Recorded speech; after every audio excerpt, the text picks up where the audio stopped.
Bienvenue dans le monde du jeu de rôle. Bienvenue Pourquoi on est là, dans le Chabi? monde. Dis-moi. Pour expliquer les règles de 2D6. Cette vidéo s'adresse surtout aux néophytes, à ceux qui ne connaissent pas le jeu de rôle 2D6 Simple System. On va vulgariser les bases aujourd'hui. Donc, si vous voulez que vos amis le sachent ou connaissent les bases, vous pouvez lui envoyer le lien de la vidéo qui sera sur YouTube. En premier, pour la présentation, on va survoler d'abord l'historique du projet. Et par le suite, je vais vous expliquer les bases du système, la fiche personnage, les objets, les règles et les avantages du jeu de rôle. Vous pourrez ainsi mieux saisir le système que nous utilisons pour l'instant dans nos parties de jeu de rôle. Le jeu de 2D6 Simply System est d'abord la création de T-Boy RSA et de Titou 59. En 2020, il était offert dans le cadre d'une campagne d'autofinancement de la bande dessinée de Monsieur Kitsune. C'était cette bande dessinée-là. Le jeu de table n'était pas le produit principal de la campagne. Toutefois, il était présenté comme un supplément indispensable. Maintenant que je connais le jeu de rôle, je vous dis oui, c'était un supplément indispensable. Aujourd'hui, où en est 2D6 Simply System? Teddy Boy a voulu pousser son jeu de rôle plus loin, cette fois-ci avec l'aide d'un autre collaborateur, Pierre Fier. Ils ont travaillé sur une version plus étoffée du système 2D6. S'intitule 2D6 1-1 versus System, la Cité des Anges. Ce projet sera disponible pour les participants de la campagne d'autofinancement le 22 octobre 2022. Et selon les informations fournies par Teddy, une version papier du jeu de rôle sera disponible aussi sur Amazon, pour ceux qui ont pas participé à la campagne. Mais je ne peux pas dire les dates exactes. Bref, nous n'allons pas parler du One-One versus System, mais nous allons aujourd'hui aborder son petit frère, le Simply System que nous utilisons pour l'instant dans nos vidéos. La première base, le premier élément qu'on va parler, qui est la feuille de personnage. Alors, quand on fait une fiche personnage, en premier lieu, déjà, il faut voir quel personnage on joue et en quoi il est bon. Ah putain, faut que je coupe le live parce que je suis pas vraiment con. Hop. De fait, pour ça, il y a 6 caractéristiques. Donc, force, dextérité, constitution, intelligence, sagesse, charisme. Et au niveau 1, il faut répartir 12 points là-dedans. Bon, sachant que du coup, le minimum c'est 0, mais ça cause quand même des gros handicaps. Donc, faut au moins mettre 1 partout. Sinon, le MJ peut vous dire que vous êtes estropié ou des trucs comme ça, c'est quand même pas pratique. Nous avons aussi les PV et les compétences. Oui. Alors, une fois les caractéristiques réparties dans ces 6 cases, après on en déduit en faisant la somme de 2 par 2 de ce qu'il y a l'attaque, la volonté et la défense. Donc force et dex, ça donne de l'attaque, constitution intelligence de la défense, et sagesse charisme de la volonté. Jusque-là, c'est simple. En gros, pour les caractéristiques, quand tu es niveau 1, tu répartis 12 points de compétences dans force, dextérité, constitution, intelligence ou sagesse. Oui, en gros, les PV, on les détermine, enfin, le maximum de PV d'un personnage est déterminé par sa constitution. 10 fois sa constitution, mettons qu'il a 3, ça fera 30 PV. Et les PE, c'est idem, mais avec la sagesse. Nous allons passer au troisième élément de la feuille du personnage, qui sont les compétences. Les compétences. Alors, de fait, votre personnage, il sera doué dans des choses. Voilà, il saura faire des petits trucs de ses petites mains. Et c'est ce qu'on va appeler les compétences. Donc, ça peut être physique ou mental. Voilà. Alors, pour créer une compétence, il faut juste lui trouver un nom, déterminer à peu près à quoi elle sert. Mettons la compétence séduire. Voilà, ça sert à séduire. Donc, dans cette compétence, on va devoir faire rentrer 2 caractéristiques. Dans notre exemple, du coup, ce sera le charisme et la sagesse, ou le charisme et l'intelligence. Et en faisant la somme de ces 2 caractéristiques, ça donne la valeur de la en elle-même. Les caractéristiques choisies sont à la discrétion du MJ aussi. Voilà, alors le joueur propose et le MJ valide ou non. Sachant qu'après, il y a du marchandage de tapis à tout bout de champ, hein, faire rentrer les caractéristiques qu'on veut. Ce qu'on conseille normalement, moi ce que je conseille normalement, c'est mettre une compétence d'attaque, une compétence de défense et une compétence de volonté. Et vous mettez le titre et vraiment donner l'information qu'est-ce qu'elle fait cette compétence-là. Et cette information-là va aider le MJ à y associer une caractéristique. Sachant que oui, au niveau 1, on a 4 compétences à créer. Sachant qu'on n'est pas obligé de les créer toutes lors de la création de la fiche en elle-même, on peut demander en cours de la partie de façonner une compétence qui pourrait aider. On peut très bien partir avec une fiche qui a 2 compétences et les créer les 2 autres pendant la partie. Oui. Maintenant, on va passer à la partie plus pratique. Là, on les a décrits. Et maintenant, je vais vous montrer une fiche personnage d'un personnage que j'ai créé. Non, je montre le SMO, c'est déjà fait. Oh! Donc, comme vous pouvez voir, vous voyez l'ensemble de la fiche personnage. Là, on va d'abord s'intéresser à ses caractéristiques. Il y a 4 de force, 1 de dextérité, ça fait 5 d'attaque. Il y a 4 de constitution, 1 d'intelligence et 5 de défense.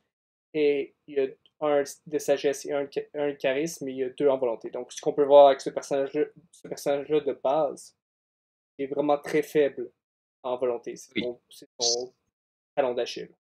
Alors, un point de détail, soyez pas confus, sur la fiche, il y a écrit volonté, entre parenthèses sagesse plus sagesse, c'est une coquille.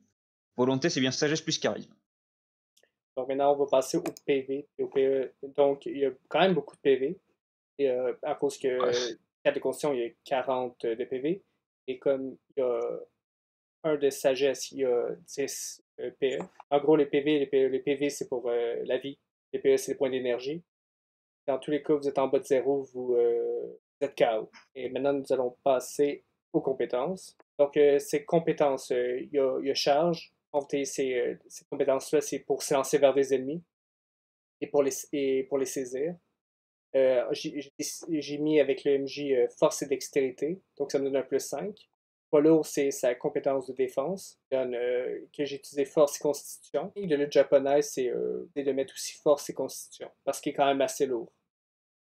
Et comme je vous ai dit, j'ai pas mis la 4e compétence de volonté. Et j'aurais dû en mettre une. Voici pour le personnage. Ce personnage-là, juste pour vous montrer. Maintenant, on va s'intéresser à la fiche des objets. En gros, pour les objets, c'est simple. Donc, de base, un PJ, enfin un PJ plutôt, peut partir avec 3 objets, je crois. C'est ça? Oui, je crois. Je sais pas. Voilà. Il me semble que c'est ça. Donc, tu as 2d6, à chaque fois qu'on a un objet, donc ça vaut pour les objets de départ et ceux qu'on trouve dans la nature, il faut tirer sa qualité. C'est impératif. Donc pour ça, on tire un seul d6, pas deux. Et on voit sur la barre en bas, là, Kai, basique, bon, excellent, tout ça, ça détermine sa qualité. Donc plus on fait un score haut, 6, mieux est l'objet. Meilleur. Sachant que du coup, en plus de ça, l'objet aura des caractéristiques propres, donc les dégâts, les P2 et les PR, qui vont dépendre de sa qualité et de la nature de l'objet même. Un pistolet, il n'aura pas les mêmes dégâts qu'une batte de baseball. Et en plus, après, s'il est par exemple magique, il aura un bonus de dégâts supplémentaire et il pourra aussi faire de la magie. Voilà, les objets magiques ont cette capacité à produire de la magie contre un coup en PE. Et sinon, après, la qualité peut aussi apporter des bonus à des compétences liées. Par exemple, une batte de baseball, ça peut donner un bonus à une compétence d'attaque corps à corps. DGT. DGT, c'est les dégâts. Les dégâts, Ah c'est oui. comment un objet peut encaisser des coups. Les PR, c'est combien de mauvais jets qu'il peut faire avec cet objet-là. Exemple, si ça donne un bonus à telle compétence, et il échoue un jet, il perd un point de PR. Comme disait Chabi, plutôt, la qualité des objets, vous voyez, et on décide si un objet de soit Kai, basique, bon, excellent, parlant ou magique, en jetant un D6. En jetant tout D6, selon si vous faites 6, c'est un objet magique. Donc, si c'est un objet magique, il va vous donner des bonus. Ces bonus-là, vous les appliquez à vos compétences. Donc, la plupart du temps, le maximum qu'un objet magique peut donner, c'est plus 6. Mais normalement, nous, on fonctionne habituellement. Un objet magique donne plus 4 à une compétence.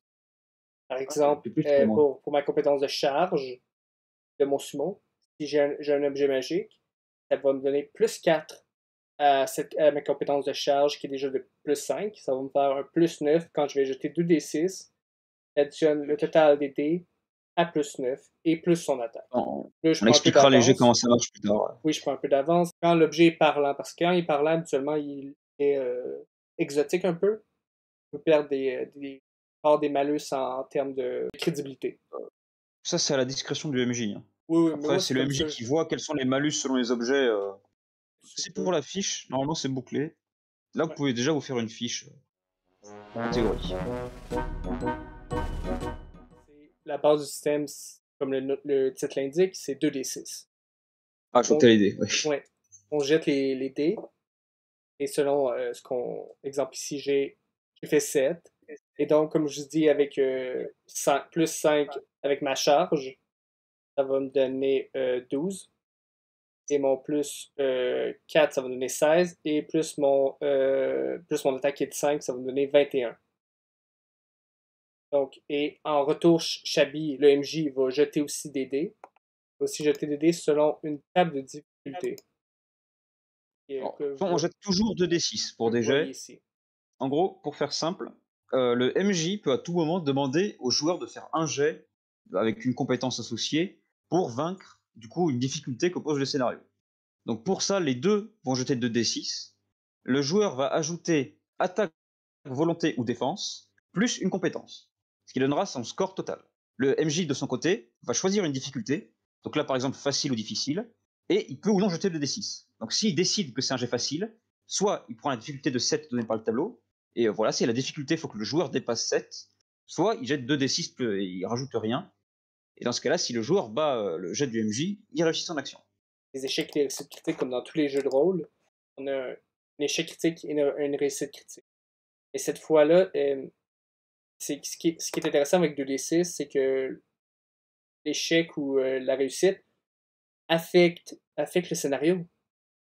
C'est pas vrai, Chabi? Et beaucoup aussi. Ça fait que Ça affecte la direction du scénario complètement. Ça dépend sur quelle action aussi. Mais ça peut faire dévier un scénario.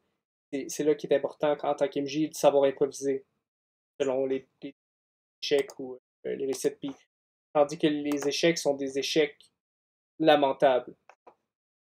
Ça met le personnage dans une situation de très grande difficulté. ça dépend du jeu, mais oui. Dans Oui, ça l'ensemble, dépend oui, du il jeu. vaut mieux faire des réussites critiques. Donc, on parle de la fusion maintenant. Alors, à tout moment, un joueur peut, devant un jet trop difficile pour lui, décider de faire une fusion. C'est-à-dire que au lieu de faire 2d6 plus compétences plus attaque, volonté ou défense, il va décider d'utiliser deux compétences. Donc de faire la somme des deux compétences et de l'ajouter à la place d'une seule, sachant que par contre ça lui coûtera des PE. Et plus la somme du jet, la valeur est haute, plus ça coûte de PE. Est-ce qu'on dit la valeur maintenant? Est-ce qu'on les dit ou On juste l'a on en reste bas, sur en bas. Quand, exemple, si vous atteignez un seuil de 7, vous allez perdre 1 des 6. Si de vous PE? atteignez un seuil de difficile, vous allez perdre 2 des 6. À chaque seuil de niveau de difficulté que vous atteignez, vous perdez un dé de plus. Sachant que par contre c'est mitigé par la sagesse, chaque perte de PE en fusion est réduite par la somme de sagesse du personnage. Un personnage de 3, il perd 3 PE de moins sur chacune de ses fusions. Et cette logique-là s'applique aussi aux dégâts. Plus Aux haut, dégâts sur les PV. oui, pour les PV aussi.